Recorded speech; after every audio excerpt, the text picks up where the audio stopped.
I was standing outside our bedroom door that Saturday morning, holding a mug of coffee, when I heard my wife Madison's voice drift through the crack.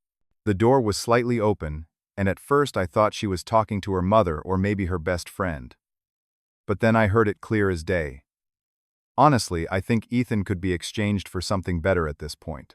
The words hit me like a punch to the stomach. My hand trembled and the coffee mug nearly slipped from my grip. I caught it just in time, but the damage was already done. My world tilted on its axis. Exchanged for something better. I stood frozen in the hallway, my heart pounding, listening to my wife casually discuss, replacing me like I was a worn-out appliance that had outlived its usefulness. Before I continue with what happened next, I would love to know where you are watching from. Drop your location in the comments below.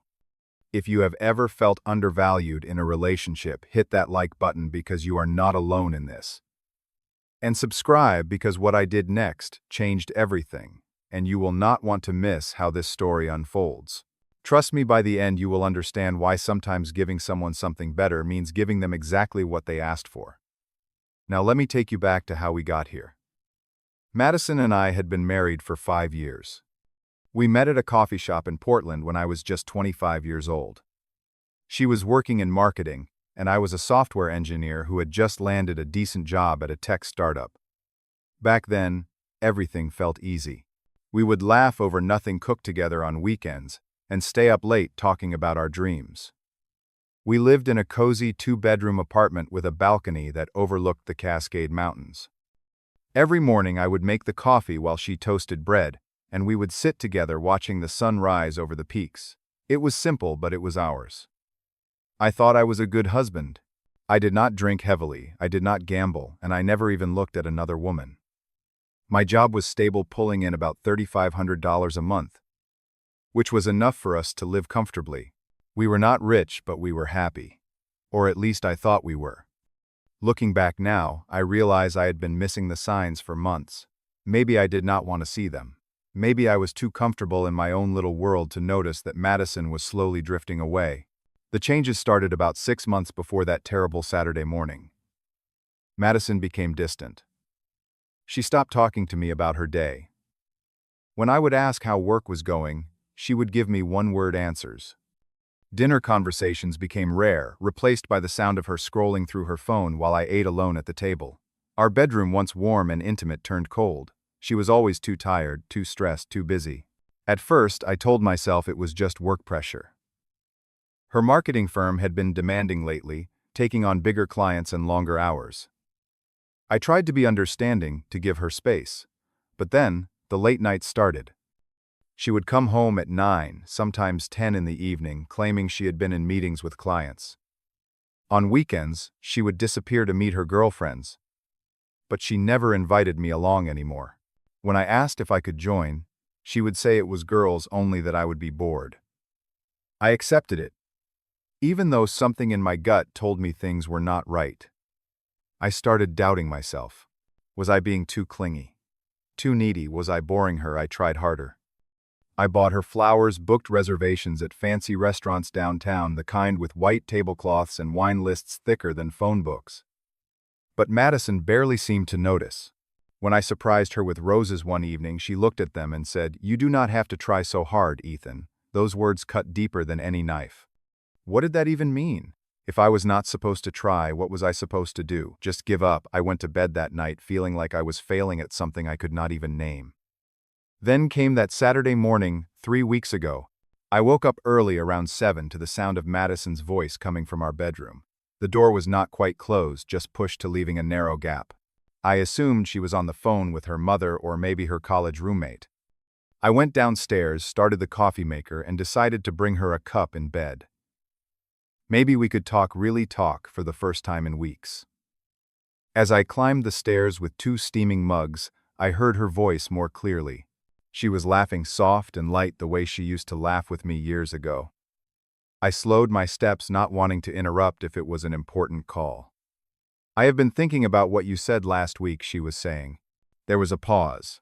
"Maybe you are right. Ethan is stable, but is that enough?" Another pause. My feet stopped moving. Sometimes I wonder if I settled too quickly. I was so young when we got married. My breath caught in my throat. Who was she talking to? Then came the words that shattered everything. Honestly, I think Ethan could be exchanged for something better at this point. She laughed again, that same light laugh, as if she had just made a joke about the weather. I stood there in the hallway, frozen coffee mugs burning my palms. My mind raced, exchanged for something better. The phrase echoed in my head, like a bad song I could not turn off. Was I really that replaceable? That forgettable? I wanted to burst through the door and demand answers, but something held me back. Instead, I turned around, walked back downstairs, and set the mugs on the kitchen counter. I sat alone at our small dining table, staring at the cold coffee, trying to process what I had just heard. The woman I had built a life with, the woman I had promised forever to, was discussing replacing me like I was an old car she wanted to trade in for a newer model. That morning, I realized my marriage was not what I thought it was. But I was not ready to confront it yet. I needed to know the full truth first. I needed to understand who she was talking to and what exactly she meant by something better. So I made a decision. I would not ask her directly. I would wait, and find out for myself what was really going on. Because if I confronted her without proof, she would just deny everything, and I would be left looking like the paranoid, insecure husband she apparently already thought I was. The days following that conversation were torture. I went to work, came home, made small talk with Madison, and pretended everything was normal. But inside, I was paying attention to every detail I had been ignoring for months.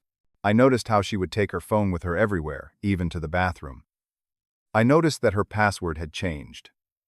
It used to be my birthday, but now, when I glanced at her screen, I could see it was something different.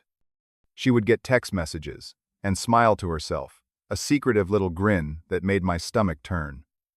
When I asked what was funny, she would say, "Just work stuff," and change the subject. One evening, about 4 days after I overheard her, Madison was taking a shower. She left her phone on the coffee table in the living room. I was sitting on the couch, pretending to watch television, but my eyes kept drifting to that phone. It buzzed. The screen lit up with a preview notification. My heart hammered as I leaned forward to read it. "Cannot wait to see you tomorrow. He still doesn't know, does he?" The sender's name was Derek. I had never heard Madison mention anyone named Derek. My hands shook as I stared at those words. He still does not know. Know what? That she was seeing someone. That she was planning to leave me. I did not try to unlock her phone. I did not need to. That one message told me enough. There was someone else. Derek. And Madison was hiding it from me, just like I suspected. The betrayal felt like a physical weight on my chest. I sat back on the couch, my mind spinning with possibilities. Who was this Derek? How long had this been going on? Was he the one she was talking to that Saturday morning? Was he the something better she wanted to exchange me? For I made another decision that night. I needed to see this for myself. Words on a screen were not enough. I needed proof, real proof, before I decided what to do next. So the following Wednesday, when Madison told me she had client meetings that would run late into the evening, I called in sick to work for the afternoon. I told my boss I had a doctor's appointment. Then I waited. Madison left her office building at 5 in the afternoon. I was parked across the street, slouched low in my car, feeling like a character in some cheap detective movie. I watched her walk to her car, check her phone, and smile at whatever message she had just received. Then she drove not toward home, but downtown. I followed at a safe distance, my pulse racing with every turn she made. She pulled up to a place called the Brass Tap, a upscale bar in the Pearl District. I parked down the block and watched as she got out of her car, checked her reflection in the window, and walked inside. I waited 5 minutes, then followed. Through the large front windows, I could see her sitting at a corner booth, and she was not alone. There was a man with her. Tall, probably 6'2", wearing an expensive-looking charcoal suit with a crisp white shirt. His hair was perfectly styled, slicked back with gel, and even from where I stood outside, I could see the glint of a Rolex on his wrist. Derek. It had to be.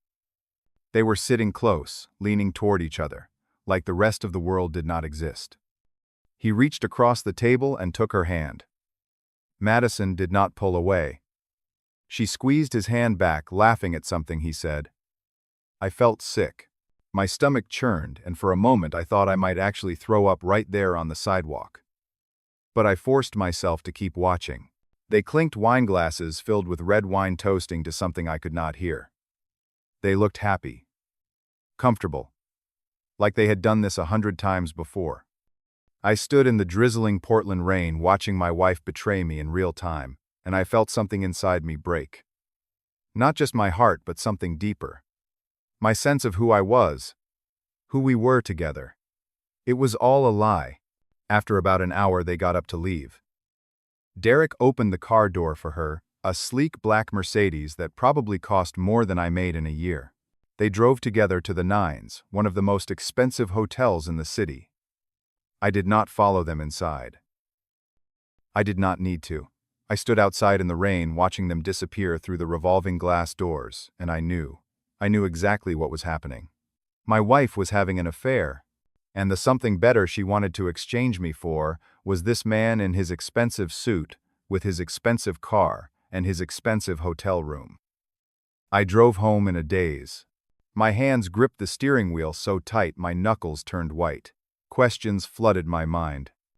How long had this been going on? Weeks, months? Had she ever loved me, or was I always just the safe choice until someone flashier came along? Did our 5 years together mean nothing? By the time I pulled into our apartment parking lot, the questions had turned to anger, a hot burning rage that made my chest tight and my vision blur. But I did not act on it. Not yet. I went inside, turned off all the lights, and sat in the dark living room waiting for her to come home. Madison walked through the door at 11:15 that night. She jumped when I turned on the lamp beside me.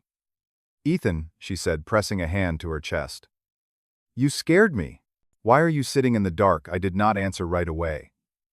I just looked at her, really looked at her. Her makeup was smudged slightly. Her hair was messier than it had been when she left for work that morning. She looked guilty, even if she did not realize it yet. Where were you tonight, Madison? I asked, my voice eerily calm. She hesitated for just a second, then recovered. I told you, client dinner. It ran late. Her tone was casual, practiced.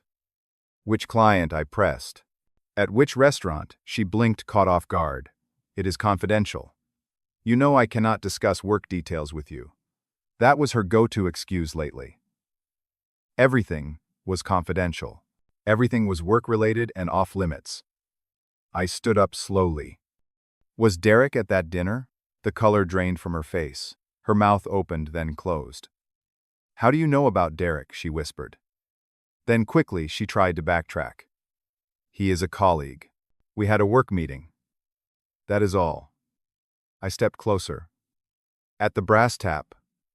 And then at the Nines. Hotel. Silence. Complete damning silence. Madison's eyes went wide. She knew she was caught.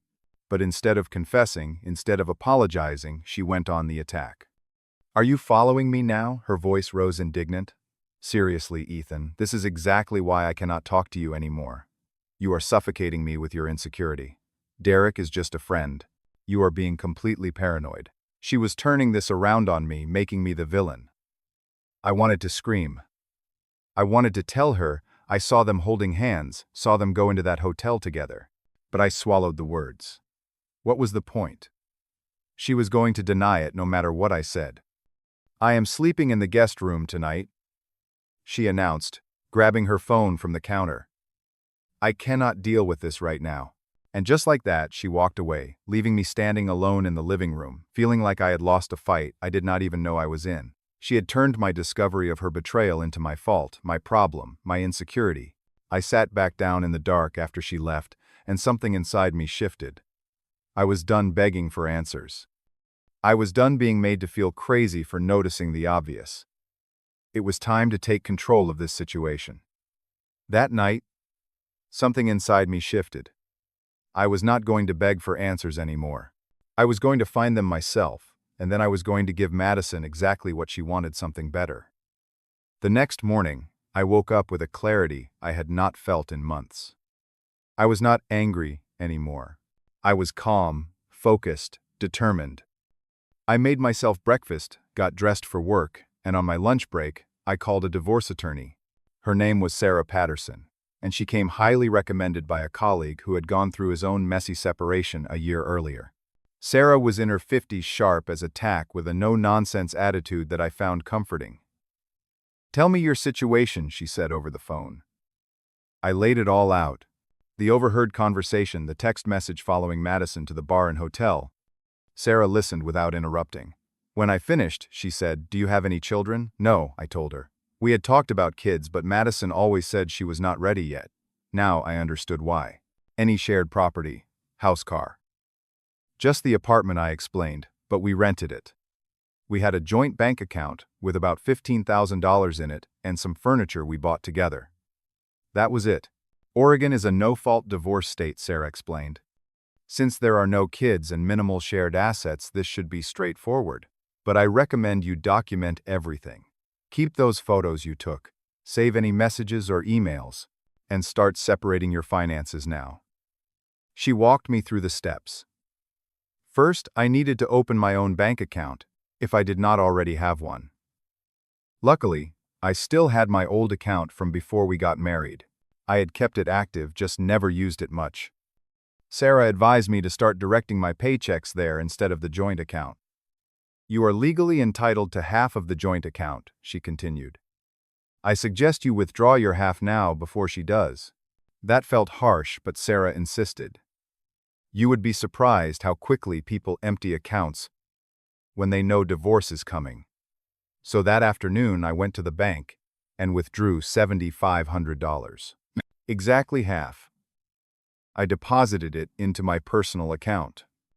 I also called the credit card company and removed myself as an authorized user on our joint card. Madison had not checked our finances in weeks, maybe months. She would not notice right away. Next, I started looking for a new place to live.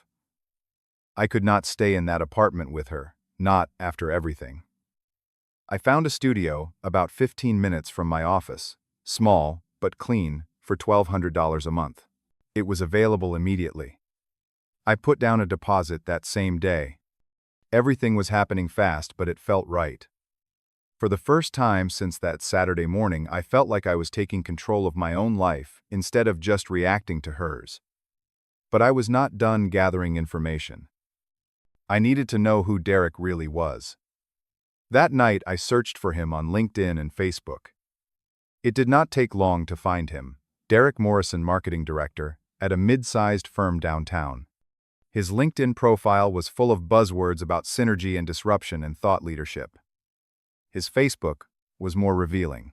Pictures of him at expensive restaurants on vacations in Cabo and Maui, always with a beautiful woman on his arm.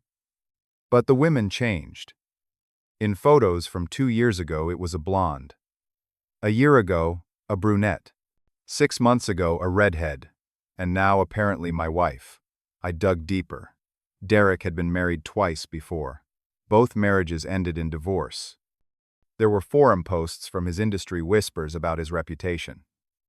He was known as a charmer, someone who pursued women aggressively, made big promises, then moved on when something shinier caught his eye.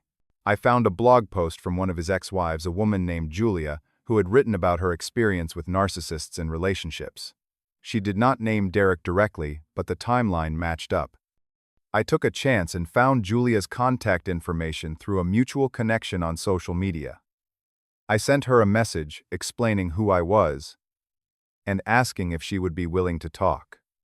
She called me the next day. "I am so sorry you are going through this," she said, her voice kind but firm. "But I am not surprised. Derek has a type. Married women. He loves the chase, the secrecy. It makes him feel powerful." "How long were you with him?" I asked. 3 years total. Married for one of them. He love-bombed me in the beginning. Flowers, gifts, trips. Constant attention. I thought I had found my soulmate. Then, the moment we got married, he started pulling away. 6 months later, I found out he was seeing someone else. Someone who worked at his company, ironically. He left me for her. Last I heard, he left her too. He is always looking to upgrade. Her words echoed what Madison had said. Exchanged for something better. Upgrade. These people saw relationships as transactions, not connections. Good luck to whoever thinks she is special to him, Julia added before we hung up. She is not. None of us were. I thanked her and ended the call. I sat with that information for a long time. Madison thought Derek was her something better, her upgrade from boring, stable Ethan. But she had no idea what she was actually getting into. Derek would use her, enjoy her, then discard her the moment someone more interesting came along. Part of me wanted to warn her. But a bigger part of me thought, let her find out the hard way. She made her choice. Now, she could live with it. I decided then and there, I was going to let her have Derek. I was going to give her exactly what she said she wanted. Something better. And in doing so, I was going to free myself from a marriage that had been dying for months. I called Sarah Patterson again. Draw up the papers, I told her. I want this done as quickly and cleanly as possible. 2 weeks later, the divorce papers were ready. Sarah had prepared everything. The division of assets was fair 50-50 down the middle. Madison could keep her car, her clothes, her personal belongings. I would take mine. We would split what was left in the joint account after I had already taken my half. The apartment lease was up in 2 months anyway, so we would both just move out and go our separate ways. It was clean, simple. Exactly what I needed. Now I just had to tell her. But I did not want to do it in anger. I did not want to scream or accuse or break down. I wanted to do this with dignity. So I planned one last dinner. A final conversation before everything changed forever. I texted Madison on a Friday afternoon. Can we have dinner together tonight? I want to talk. She was hesitant. We had barely spoken since our argument 2 weeks earlier. But eventually, she agreed. I spent the afternoon cooking. I made pasta carbonara her favorite dish. The one I used to make when we first started dating.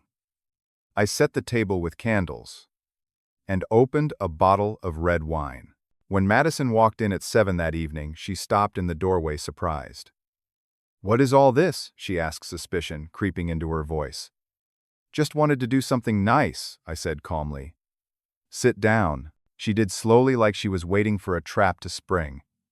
We ate in silence for a few minutes. The pasta was good. The wine was smooth.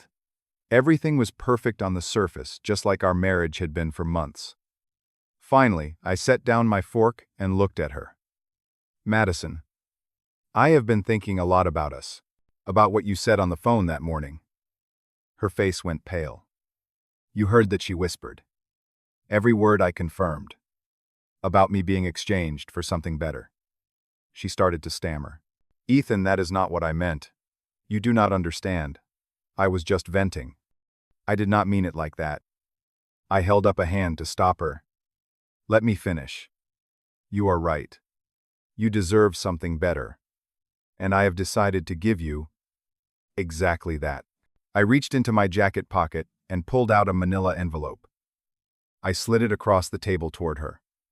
Madison opened it with shaking hands. Inside were the divorce papers, neatly printed and official-looking. Her eyes scanned the first page, then widened in shock. "What is this?" Her voice came out strangled. "This is me giving you your freedom," I said evenly. "You want Derek. You can have him. I will not stand in the way of your upgrade." Her mouth opened and closed, like a fish out of water. "Ethan, wait. I never said I wanted a divorce. Derek is just complicated. We can work this out. Please." I shook my head. "There is nothing to work out, Madison. You made your choice when you started seeing him. I am just making it official. And honestly, I think I deserve better too. Better than someone who sees me as replaceable. Better than someone who lies to my face while sneaking around behind my back." Tears started running down her cheeks. "I made a mistake. I was confused. Please, do not do this." but I was already standing up.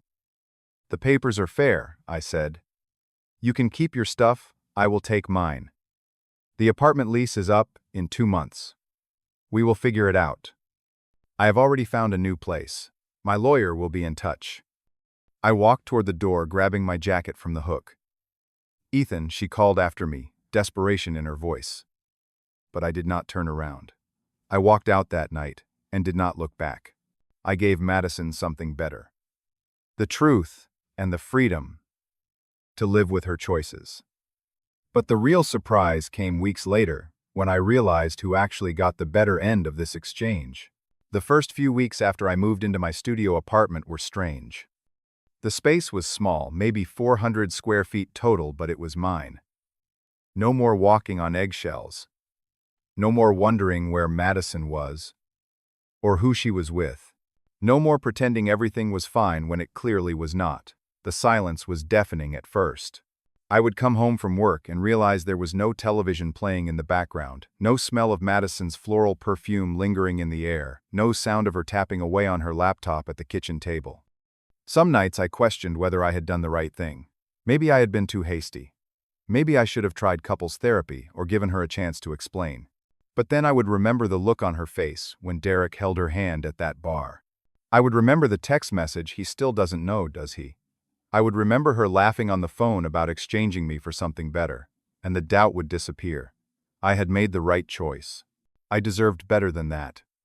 About 3 weeks after I served Madison the divorce papers, I got a text from Julia, Derek's ex-wife. We had stayed in touch, bonding over our shared experience of being burned by people who saw relationships as disposable. "Heard through the grapevine that Madison and Derek are official now," she wrote. "Give it 3 months. He will move on to the next one. You dodged a bullet, Ethan." I believed her. I had dodged 2 bullets, actually. Madison and Derek both. 2 people who did not know the meaning of loyalty or commitment. They deserved each other. I started rebuilding my life piece by piece. I joined a gym near my apartment and started going every morning before work. It felt good to sweat, to push my body to focus on something other than the wreckage of my marriage. I enrolled in an online course to learn a new programming language that I had been curious about for years but never had time to explore. I reconnected with old friends, guys from college I had lost touch with because Madison always said they were immature or boring. Turned out, they were neither. They were just people she did not want me spending time with because it took attention away from her. On weekends, I started hiking. Oregon has some of the most beautiful trails in the country, and I had barely explored any of them during my marriage. Madison hated hiking. She said it was dirty and pointless, and why would anyone want to walk uphill for hours just to see a view? But I loved it. I hiked the Columbia River Gorge, Mount Hood, Silver Falls. Every step felt like freedom. Every summit felt like proof that I could do hard things on my own. My studio apartment slowly transformed from an empty box into a home. I bought a decent couch from a thrift store, hung some prints of mountain landscapes on the walls, got a coffee maker that actually worked. It was not much, but it was mine. I could leave dishes in the sink if I wanted. I could watch whatever I wanted on television. I could go to bed at 9. Or stay up until 2 in the morning coding.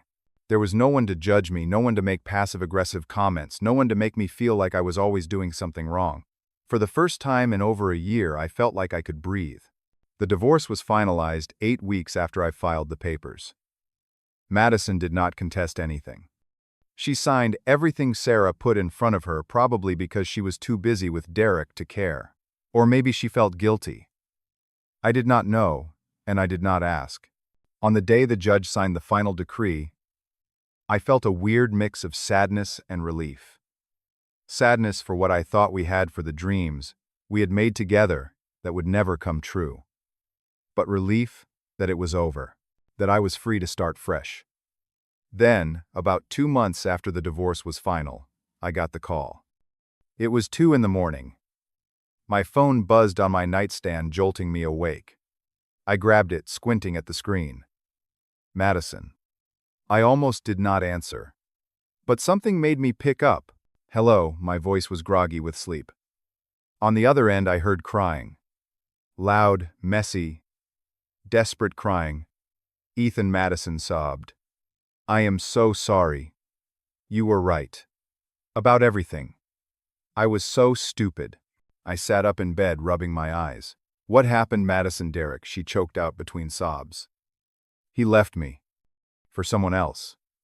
Some executive woman at his company. He said I was getting too clingy, too serious. He said he needed space. But I saw her, Ethan. She drives a BMW and wears Prada, and she is everything I am not. He upgraded from me just like he upgraded from his ex-wives. I am such an idiot. I listened to her cry for a minute, feeling a strange detachment. A few months ago, hearing her in this much pain would have destroyed me. I would have wanted to fix it, to comfort her, to make her feel better. But now I just felt tired. I am sorry that happened to you, I said quietly. That must be really hard. Can we try again? She asked suddenly, her voice desperate. I know I messed up. I know I hurt you, but we were good together once. We can be good again. Please, Ethan. I miss you. I took a deep breath. Part of me, a very small part, felt sorry for her. She had thrown away a stable, loving marriage for a fantasy. And now that fantasy had blown up in her face, and she was alone and hurting. But the bigger part of me, the part that had spent 2 months rebuilding my life and rediscovering who I was without her, knew the answer. Madison, I hope you find what you are looking for, I said gently. But it is not with me anymore. That part of my life is over. Take care of yourself. I hung up before she could respond. I turned off my phone and lay back down in bed. I felt peaceful. Not happy exactly, but peaceful. There was no anger, no resentment, no desire for revenge. Just a quiet acceptance that some chapters close so new ones can begin. Madison was not a bad person. She was just lost searching for happiness in all the wrong places. I hoped she would figure it out eventually, but it was not my job to help her anymore. 3 months after that phone call, my life had transformed in ways I never expected. I got promoted at work to senior software engineer. My boss called me into his office one Tuesday afternoon and told me I had been doing exceptional work, that my focus and dedication had not gone unnoticed. My salary jumped to $5,000 a month. With the extra income, I moved into a 1-bedroom apartment with floor-to-ceiling windows that overlooked the city. It had a real kitchen, a balcony, and enough space to actually breathe. But the biggest change was not the apartment or the promotion. It was the people I met. I had joined a hiking group that met every Sunday morning to explore different trails around Portland and beyond. That is where I met Amy. She was a 5th-grade teacher with a laugh that could light up a room and a genuine love for the outdoors. We started as hiking buddies, then friends. Then slowly, carefully, something more. There was no rush, no pressure, no games. Just 2 people enjoying each other's company, building trust one conversation at a time. Amy was nothing like Madison. She was grounded, honest, and comfortable in her own skin. She did not care about expensive restaurants or designer handbags. She was happiest sitting around a campfire or exploring a bookstore on a rainy afternoon. She made me feel valued, not for what I could provide, but for who I was as a person. And for the first time in years, I felt like I was exactly where I was supposed to be. I realized something important during those months. Something better was never about finding another person to complete me. It was about becoming the best version of myself. The version that did not accept being treated as replaceable. The version that knew his worth and refused to settle for someone who did not see it. Madison wanted to exchange me for something better, and in doing so, she actually pushed me toward becoming something better. Not for her, but for me. If I had not overheard that conversation that Saturday morning, I might still be stuck in a dying marriage, wondering why I felt so empty despite doing everything right. That moment of pain, as sharp and devastating as it was, set me free. It forced me to look at my life honestly and make changes I had been too scared to make on my own. I am grateful for it now, as strange as that sounds. Not grateful for the betrayal, but grateful for the wake-up call. Sometimes, the best thing you can give someone who does not value you is distance. Madison wanted to exchange me for something better, and I gave her that chance. But in doing so, I found something better for myself too. Not another person, though Amy is wonderful.